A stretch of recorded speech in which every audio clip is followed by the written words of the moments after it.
আসসালামু আলাইকুম। আশা করি সবাই ভালো আছেন।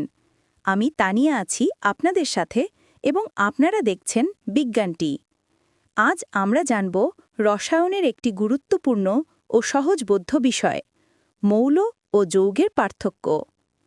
আমরা প্রতিদিন যেসব বস্তু ব্যবহার করি সবকিছুই গঠিত হয়েছে মৌল বা যৌগ দিয়ে। মৌল কি?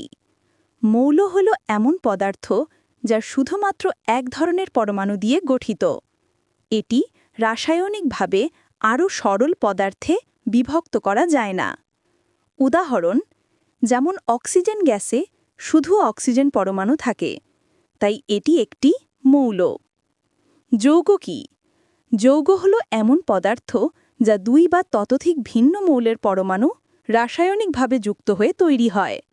যৌগকে রাসায়নিক বিক্রিয়ায় ভেঙে মৌলে পরিণত করা যায়। যেমন পানি, এটি হাইড্রোজেন ও অক্সিজেনের যৌগ। এটিকে রাসায়নিক বিক্রিয়ায় ভেঙে আলাদা আলাদা অক্সিজেন ও হাইড্রোজেন মৌলে পরিণত করা যায়। মৌল ও যৌগের পার্থক্য। মৌল এক ধরনের পরমাণু দিয়ে গঠিত হয়ে থাকে, কিন্তু যৌগ একাধিক ভিন্ন পরমাণু দিয়ে গঠিত হয়ে থাকে।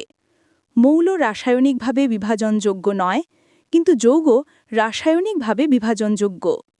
মোট ১১৮টি মৌল রয়েছে, কিন্তু যৌগ রয়েছে লক্ষাধিক। মৌল ও যৌগের পার্থক্য বুঝলে আমরা রসায়নের ভিত্তি বুঝতে পারি। এটি আমাদেরকে পদার্থের প্রকৃতি ও বিক্রিয়ার ধরন সম্পর্কে গভীর জ্ঞান দেয়। আপনি যদি এই ভিডিওটি উপভোগ করে থাকেন তাহলে লাইক দিন, শেয়ার করুন এবং আমাদের চ্যানেলটি সাবস্ক্রাইব করতে ভুলবেন না। দেখা হচ্ছে পরবর্তী ভিডিওতে। আল্লাহ হাফেজ।